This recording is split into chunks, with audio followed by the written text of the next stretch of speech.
अबू नस्र अस्सयाद नामी एक शख्स अपनी बीवी और एक बच्चे के साथ गुर्बत व इफलास की जिंदगी बसर कर रहा था।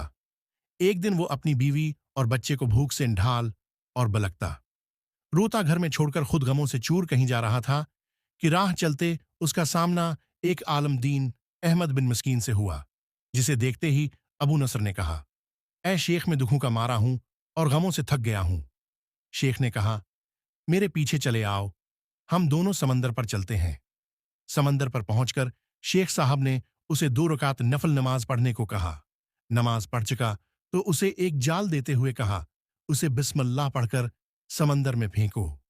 जाल में पहली बार ही एक बड़ी सारी अजीम शान मछली फंसकर बाहर आ गई। शेख साहब ने अबू नस्र से कहा, इस मछली को जाकर फरोख्त करो और हासिल होने वाले पैसों से अपने अहल खाना के लिए कुछ खाने पीने का सामान खरीद लेना। अबू नस्र ने शहर जाकर मछली फरोख्त की। हासिल होने वाले पैसों से एक कीमे वाला और एक मीठा पराठा खरीदा और सीधा शेख अहमद बिन मस्कीन के पास गया और उसे कहा कि हजरत, इन पराठों में से कुछ लेना कबूल कीजिए।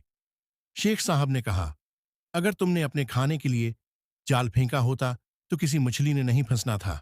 मैंने तुम्हारे साथ नेकी गविया अपनी भलाई के लिए की थी, न कि किसी इजरत के लिए। तुम ये पराठे लेकर जाओ और अपने अहल खाना को खुलाओ। अबू नसर पराठे लिए खुशी खुशी अपने घर की तरफ जा रहा था कि उसने रास्ते में भूखों मारी एक औरत को रोते देखा, जिसके पास ही उसका बिहाल बेटा भी बैठा था। अबू नस्र ने अपने हाथों में पकड़े हुए पराठों को देखा और अपने आप से कहा कि इस औरत और उसके बच्चे और उसके अपने बच्चे और बीवी में क्या फर्क है। मामला तो एक जैसा ही है। वो भी भौके हैं और ये भी भौके हैं।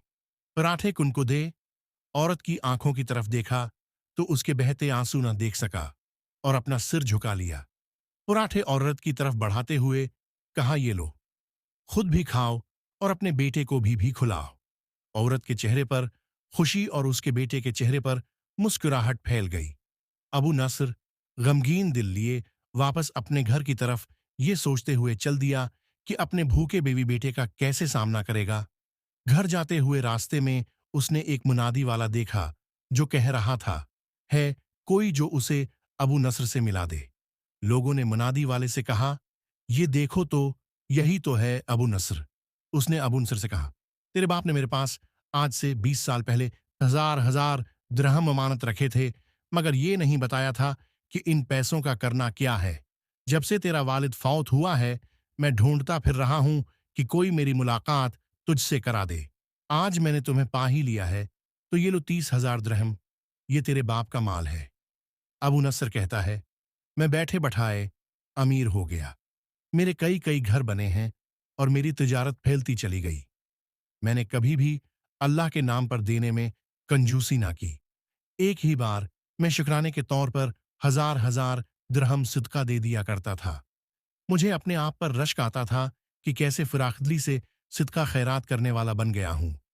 एक बार मैंने ख्वाब देखा कि हिसाब किताब का दिन आन पहुंचा है और मैदान में है तराजू नस्ब कर दिया गया है। मनादी करने वाले ने आवाज दी, अबू नस्र को लाया जाए और उसके गुनाह वो सवाब तौले जाएं।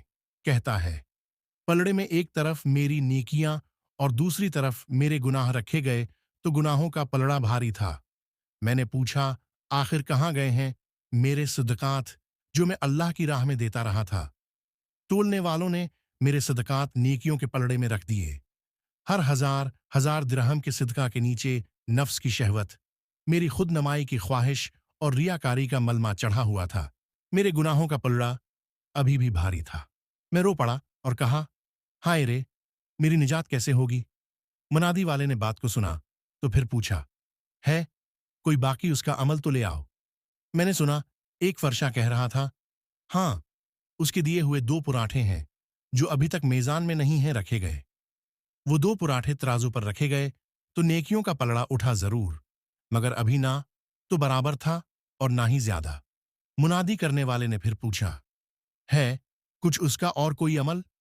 फरिश्ते ने जवाब दिया, हाँ, उसके लिए अभी कुछ बाकी है। मुनादी ने पूछा, वो क्या। कहा, उस औरत के आंसू जिसे उसने अपने 2 पराठे दिए थे। औरत के आंसू नेकियों के पलड़े में डाले गए, जिनके पहाड़ जैसे वजन ने तराजू के नेकियों वाले पलड़े को गुनाहों के पलड़े के बराबर लाकर खड़ा कर दिया।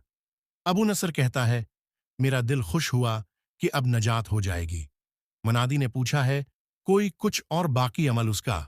फरिश्ते ने कहा, हाँ, अभी उस बच्चे की मुस्कुराहट को पलड़े में रखना बाकी है जो पराठे लेते हुए उसके चेहरे पर आई थी। मुस्कुराहट क्या पलड़े में रखी गई, नेकियों वाला पलड़ा भारी से भारी होता चला गया। मनादी करने वाला बोल उठा, ये शख्स निजात पा गया है। अबू नसर कहता है, मेरी नींद से आंख खुल गई। मैंने अपने आप से कहा, अगर मैंने अपने खाने के लिए जाल फेंका होता तो किसी मुछली ने नहीं फंसना था, और अपने खाने के लिए पराठे खरीदे होते तो आज निजात भी नहीं होनी थी।